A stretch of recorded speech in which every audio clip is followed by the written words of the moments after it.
अभी तुम यहाँ सपना चौधरी बुला दो, अभी तुम देख लेना यहाँ ड्रामा, ऊपर तक भीड़ लगी दिखाई देगी तुम्हें यहाँ। भाई हिंदू का पैसा हिंदू जाने। पैसे तुम्हारे में सूद लेना हराम है और पैसे तुम सब्सिडी लेने के लिए तैयार हो। हिंदू पिटते रहो, मुसलमान से कुछ मत कहना। कि सेक्युलर जो हिंदू है उन्हीं से हमें खतरा है। गवर्नमेंट क्या करती है, 200 करोड़ मुस्लिमों को दे देती है, मदरसे को दे देती है, मस्जिदों को दे देती है, क्रिश्चियन को दे देती है, हिंदू के मंदिरों पे टैक्स लगा देती है। तो यही चीज है, ये सब चीज रोकने के चलते सनातन बोर्ड आना चाहिए। तो सलीम मियाँ, अगर तुम श्री राम के नाम से दुकान करना चाहते हो तो सबसे पहले अपना धर्म परिवर्तन कराइए, अपनी घर वापसी कराइए। मुसलमानों को जो सुविधाएं दी वो हिंदुओं को नहीं दी। चाहूंगा अभी भी, जैसे मैं काफी सारे हिंदुओं को देख रहा हूँ, हिंदू जागरूक हो चुका है, जागरूक, उसके बाद भी अभी भी कुछ ऐसे लोग हैं जो गंगा जमुना तहजीब का ढकोसला लेके चलते हैं, जो अभी भी सेकुलर है। उनको क्या संदेश है आपका? वो उन कांग्रेस और अखिलेश और राहुल गांधी के और महात्मा गांधी जी के अनुयायी हैं। महात्मा गांधी जी के नेतृत्व में देश का बंटवारा हो गया, पाकिस्तान उनके उसमें ही बना था। उन्होंने कहा था कि देखो मुसलमान से कुछ मत कहना, और पाकिस्तान बनवा गए, बाद में बांग्लादेश भी बन गया। लेकिन आप ये देखिए कि उन महात्मा गांधी जी ने एक हस्ताक्षर करके भगत सिंह को, राजगुरु को, चंद्रशेखर को, इनको फांसी से क्यों नहीं बचाया?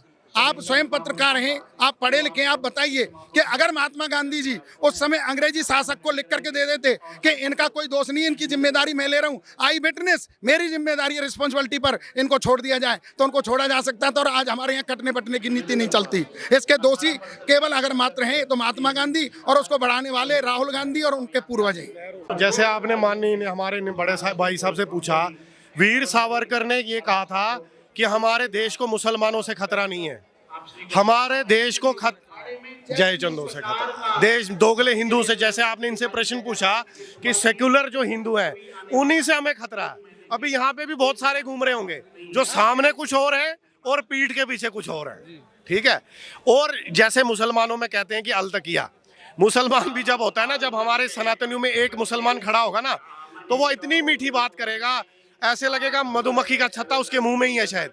वो इतनी मीठी बात करेगा, लगेगा आपको कि इसके मुंह से तो शहद टपक रहा है। लेकिन जैसे ही वो 6-7 हो जाएंगे ना, तो वो अपने रंग में आ जाएंगे, फिर वो असलियत दिखाएंगे। मुसलमान कहता है कि हमें वक्फ बोर्ड इसलिए चाहिए कि हम माइनॉरिटी में हैं, सनातनी तो मेजॉरिटी में। इनको क्या करना है बोर्ड का, सनातनी बोर्ड का? अब मैं बताता हूँ। पहले तो हमारे कॉन्स्टिट्यूशन में, भारत के कॉन्स्टिट्यूशन में ये लिखा है कि जो 5% से नीचे है कम्युनिटी, वो माइनॉरिटी है। तो ये 30% है ऑन रिकॉर्ड। और इलीगली पता नहीं कितने ये रोगिया बांग्लादेशी पत्रकार महोदय घुसे हुए हैं भारत में। तो मुझे आप ये बताइए, जो माननीय योगी आदित्यनाथ जी कहते हैं, हमारे माननीय प्रधानमंत्री जी कहते हैं, और हम माननीय हमारे गृह मंत्री अमित शाह जी कहते हैं, अब स्पष्ट ये हो जाता है कि जब ये माइनॉरिटी है ही नहीं, तो आपने बोर्ड का क्या चाटना है? ये कहते हैं उस समय बोर्ड चला, उस समय आपने दे दिया, आप माइनॉरिटी थे, वैसे आप उस समय भी माइनॉरिटी नहीं थे। अब ये कहते हैं कि बांग्लादेश में यहाँ के सनातनियों को बांग्लादेश के सनातनियों से क्या लेना देना है? तो मैं बताता हूँ, हमें तो उनसे कोई लेना देना नहीं है। तो तुम्हें पैलेस्टाइन से, मुसलमानों से क्या लेना देना? ओवैसी जो है उसने ऑन रिकॉर्ड पैलेस्टाइन के संसद में नारे लगाए हैं। ये इतनी विडंबना है और इतनी दुख की बात है कि भारतवर्ष के अंदर जो देश के खिलाफ कार्य करता है वो संसद में बैठ जाता है। अभी ये एक खालिस्तानियों का एक बंदा संसद में जाके बैठ गया है, जिसको खालिस्तान चाहिए। बड़ी दुख की बात है। अमृतपाल सिंह, मैं नाम नहीं लेना चाहता था, आपने ले लिया। अब मैं आपके माध्यम से पूछना चाहता हूँ, आपने अभी एक बात कही कि हिंदू जाग चुका है। मैं नहीं मानता इस बात कि सनातनी जाग चुका है। अगर 100 करोड़ हिंदू है तो मुझे लगता है मुश्किल से 5 करोड़, 4 या 5 करोड़ और भी शायद जागे होंगे, लेकिन वो भी पूर्ण तरीके से नहीं। जैसे बारिश होती है ना तो बिजली कड़कती है, चिंगारी सी एक जलती है, फड़कती है आग जलने से पहले, वही अभी सनातनियों के लिए होता है। अभी आग लगना और गर्म होना बहुत दूर की बात है। तो सनातनी अभी जाग रहा है। जैसे जैसे ये मतलब हिंदू सभा नहीं, हिंदू जो बोर्ड बनेगा, सनातनी बोर्ड बनेगा, उसके बाद से थोड़ा हिंदू जागने लगेगा। जब सनातनियों को अपने हक की बात पता चलेगी कि हमारे हक क्या है, हमारे राइट्स क्या है, तब उनको ये पता चल। आप क्या किसी मुस्लिम देश में ये आप एक्सपेक्ट कर सकते हैं कि वहां पे गाय, ये सुअर काट सकते हैं आप? ये भारत ही ऐसा है जिसमें गाय कटती है। एक मैं आपसे पूछूंगा, अभी 2 दिन पहले दिल्ली नजफगढ़ में वहाँ के स्थानीय पार्षद और विधायक ने निर्णय लिया कि वहाँ की जो फल मंडी है, वहाँ के जो फल विक्रेता हैं, उनको अपना नाम डिस्प्ले करना होगा नंबर के साथ।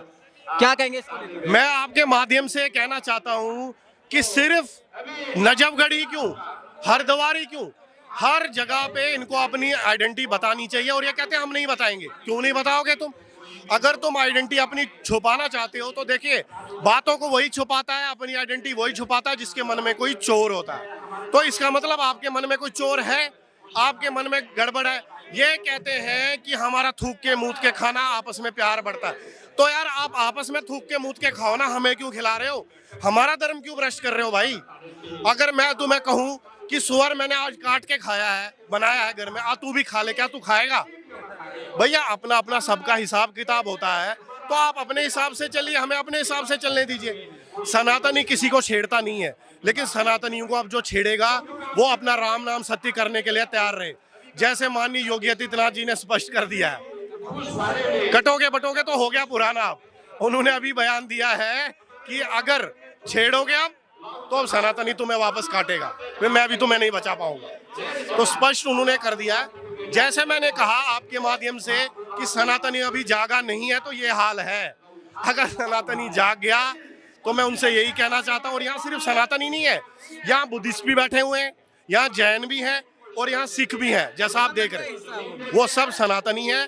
अगर किसी को ये आपके माध्यम से मैं बताना चाहता हूँ कि कोई सिखों को, जैनों को और बुद्धिस्टों को सनातन से अलग समझता है, तो आपसे बड़ा मूर्ख कोई धरती पे नहीं है। ये हमारा ही हिस्सा है। ये इनकी पद्धति शायद कुछ अलग हो सकती है, लेकिन ये हमारा ही हिस्सा है। अभी यहाँ पे मंच पे भी वो बैठे हुए हैं, और इसके बाद सिख भी अपना वो मांगेगा बोर्ड, जैन भी मांगेगा, बुद्धिस्ट भी मांगेगा। सबको मिलना चाहिए। सिर्फ एक ही भाई को क्यों मिले? सब भाइयों को मिले ना। हम तो भाईचारे में बिलीव करते हैं, हम सेक्युलरिज्म के सीईओ हैं। कि हमारा क्या मतलब है? और जब तुम्हारी टूटती है, जब तुम्हारी अस्तेसी कोई मारने गेट पे आ जाता है, तब पड़ोसी तुम्हारा खड़ा हो जाता है, तब तुम्हें लगता है मुझे भी होना चाहिए किसी संगठन में।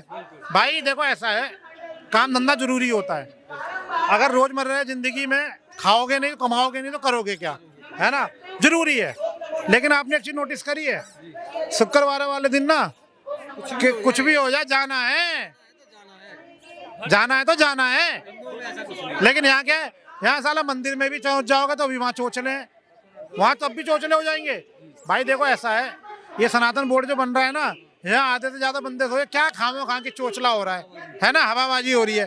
भाई मेरे हिसाब से अगर ये हिंदुओं में एकता होती ना, यहाँ पैर रखने की जगह नहीं होती। अभी तो मैं सपना चौधरी बुला दो, अभी तुम देख लेना यहाँ ड्रामा, ऊपर तक भीड़ लगी दिखाई देगी तुम्हें यहाँ। भाई यहाँ हिंदू जब तक बटा रहेगा, कटा रहेगा। नमस्कार। ये जो मैं देख रहा हूँ यहाँ पर एक सनातन धर्म संसद करके बैनर लगा हुआ है, बता रहे हैं कि सनातन बोर्ड का गठन किया जा रहा है। आपसे जानना चाह रहा हूँ इस चीज की जरूरत क्यों पड़ी? बात है कि देखिए, सनातन बोर्ड की जरूरत इसलिए है कि जितने भी मंदिर हैं वो गवर्नमेंट के अंडर में है, समझे? उनको फ्री होना चाहिए, वो फ्री हो, सनातन बोर्ड के अंदर में आए। और उसके बाद में देखिए, जिसको जैसी मदद, जो हिंदू में अगर कोई गरीब तबके का है, किसी के घर किसी की बेटी है, उसका शादी नहीं हो रहा है, वो सब सनातन बोर्ड देखेंगे। गाय हैं, उनको सनातन बोर्ड देखेंगे। बात क्या है, सनातन बोर्ड देखिए, बात क्या होती है कि गवर्नमेंट क्या करती है, 200 करोड़ दे देती है, मुस्लिमों को दे देती है, मदरसे को दे देती है, मस्जिदों को दे देती है, क्रिश्चियन को दे देती है, 100 करोड़ दे देती है, हिंदू के मंदिरों पे टैक्स लगा देती है। तो यही चीज़ है, ये सब चीज़ रोकने के चलते सनातन बोर्ड आना चाहिए। और देखिए, सनातन बोर्ड इसलिए भी आना चाहिए कि जितने भी पैसे हैं वो सनातनी के ही होने चाहिए। ये आज कोई जो टैक्स लगा देते हैं और ये सब जो गवर्नमेंट के पास जाती है और वो पैसे निकाल लेते हैं, वो चीज़ नहीं होना चाहिए, वो चीज़ देश में बंद होना चाहिए। मतलब टैक्स भरे हिंदू और जो उसका लाभ ले रहे हैं वो अदर कम्युनिटी के लोग लेते हैं। बिल्कुल बिल्कुल, यही है ना, यही चीज है। देखिए बात क्या है कि इस चीज का लाभ मुस्लिम और अन्य संप्रदाय के लोग क्यों लें? भाई हिंदू का पैसा हिंदू जाने। जैसे आज देखिए, ये क्या बोलते हैं, अयोध्या में और वाराणसी में दीप जल रहे हैं तो उनके पेट में खुजली हो रही है। अरे भाई, हम जितना टैक्स देते हैं ना, उसका 1% भी अगर पैसा निकाले ना, तो हम सोने के दिया जला ले, समझे? ये सब फालतू की बातें हैं। और जो कह रहे हैं, जिनके पेट में ममोरे उठ रहे हैं, उठने दीजिए। और मैं तो समझता हूं कि भाई अभी भी कोई देरी नहीं हुई है। एक काम करिए, इनको भाई पाकिस्तान दोबारा भेज दीजिए।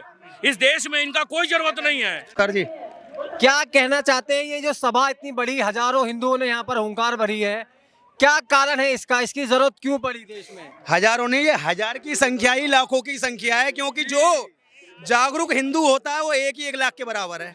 तो हजार ना कहिए, ऐसे लाखों की संख्या कहिए। और सनातन धर्म बोर्ड अब देश के अंदर क्यों जरूरी हो गया है? जहां हमारे मंदिरों के प्रसाद में चर्बी मिला दी जाए, जहां हमारे मंदिरों के अंदर फूल बेचने वाला व्यापारी थूक कर उन फूलों को भगवानों को अर्पित करवाना चाहता हो, जहां फल फ्रूटों को थूक लगाकर बेचने की बारी आ जाए, और मैं कहूं जहां पर हमारी बहन बेटियों को प्यार में फंसाकर उनके टुकड़े कर कर कभी फ्रिज में, कभी नहर में और कभी नालों में फेंक दिया जाए, तो वहाँ जरूरी होता है कहीं ना कहीं सनातन धर्म बोर्ड। ये सनातन धर्म बोर्ड क्या करेगा? जो मंदिर का पैसा, हमारे टैक्स का पैसा जो किसी मौलवियों को दिया जाता है, किसी मज़ारों पे दिया जाता है, या फिर कहा जाए किसी मदरसे को दिया जाता है, उस पर रोकथाम होगी। वो हमारे गुरुकुल के काम आएगा, वो पैसा हमारे मंदिरों का जीर्णोद्धार करने के काम आएगा। और ये कहीं ना कहीं सनातन धर्म जो बोर्ड है वो क्यों जरूरी है? आज अगर हमारे कोई भी धर्मगुरु कोई बात कह दे तो सर तन से जुदा पहले से इनके मौलवी करने लग जाते हैं। उस सर तन से जुदा करने वाली बात को बोलती बंद करने के लिए सनातन धर्म बोर्ड का होना बहुत जरूरी है। क्या शुभ नाम है आपका? योगेंद्र उपाध्याय। अच्छा उपाध्याय जी, मैं बात करूंगा आपसे सनातन बोर्ड की। क्या जरूरत है हमारे देश में जिसमें हिंदू बाहुल्य है, उसके अंदर सनातन बोर्ड की को गठन करने की क्या आवश्यकता है? देखिए, ये बहुत अच्छा आपने सवाल किया है, और मीडिया को ये सवाल आज से 70 साल पहले खड़ा करना चाहिए था, जो 70 साल बाद हुआ है, 75 साल बाद। क्योंकि सनातन धर्म में अगर सनातन भारत के अंदर सनातन का जो बाहुल्य रहा है, अगर वहाँ पर सनातन बोर्ड ना हो करके वक्फ बोर्ड बनाया गया तो उसी दिन ये क्वेश्चन उठना चाहिए था। परंतु शर्म आनी चाहिए थी, कांग्रेस की ऐसी सरकार हम लोगों को झेलनी पड़ी, जो वाकई अंदर से तो वो मुस्लिम गांधी था, गांधी मुस्लिम था निश्चित रूप से, परंतु वो आडंबर हिंदू के नाम का पहन करके उसने वक्फ बोर्ड का जो कानून ला करके उन्होंने वक्फ ले करके मुसलमानों को जो सुविधाएं दी वो हिंदुओं को नहीं दी, और हिंदुओं को केवल और केवल क्वेश्चन किए, उनको परेशान किया गया। और हमेशा उन्होंने एक कहते हैं ना, ये कानून बना करके जो मुस्लिम आताताई रहे उनके पास जो जमीन चली गई थी उसको इनडायरेक्टली तो डायरेक्टली ले नहीं सकते थे, तो उन्होंने डायरेक्टली इस तरीके से इनडायरेक्ट ला करके कानून वक्फ बोर्ड का, ये उनके बाप की प्रॉपर्टी तो थी नहीं, ये लोग बाहर से आए थे, पर उसको वक्फ में कन्वर्ट करने का काम किया। ये कांग्रेस की देन थी जो नहीं किया। आज सनातन धर्म का जो डिमांड हो रहा है कि आज सनातन धर्म बोर्ड होना चाहिए, और देवकी नंदन ठाकुर जी ने जो आह्वान किया है हमारे जीवन के लिए बहुत ही सुखद दिन है। ये तो सिर्फ अंगड़ाई है, आगे बहुत लड़ाई है, और ये सनातन धर्म बोर्ड बनेगा। और अगर सनातन धर्म बोर्ड नहीं बनेगा तो कोई भी बोर्ड और दूसरा हिंदुस्तान के अंदर नहीं रहेगा। ये एक एक व्यक्ति एक एक सनातनी कसम खाता है, एक एक व्यक्ति जो हमारा सोया हुआ है, एक एक व्यक्ति के घर तक जाएंगे और हर सनातनी को जगा करके ईंट से ईंट बजाने का काम करेंगे, और निश्चित रूप से सनातन धर्म के लिए पूरी ताकत से सनातन धर्म बोर्ड बनाने के लिए एक एक व्यक्ति को जागरण करेंगे। और आने वाला समय जो राजनेता सोचते रहे कि हम यहाँ पर फूट डालो और राज करेंगे, अब हिंदू जाग गया है, और जो अब तक सभी जातियों में बांटने का काम किया, आप देखिए यहाँ पर पता करिए, सभी जाति के लोग हैं, क्या कहते हैं हम हिंदू हैं। और मैं कहता हूँ, मैं चैलेंज करता हूँ, मेरे 2 बच्चे हैं, मैंने दोनों बच्चों को अपना जीवन और अपनी पत्नी का तो लगा ही दिया राष्ट्र सेवा में, दोनों बच्चे राष्ट्र को समर्पित कर दिए हैं।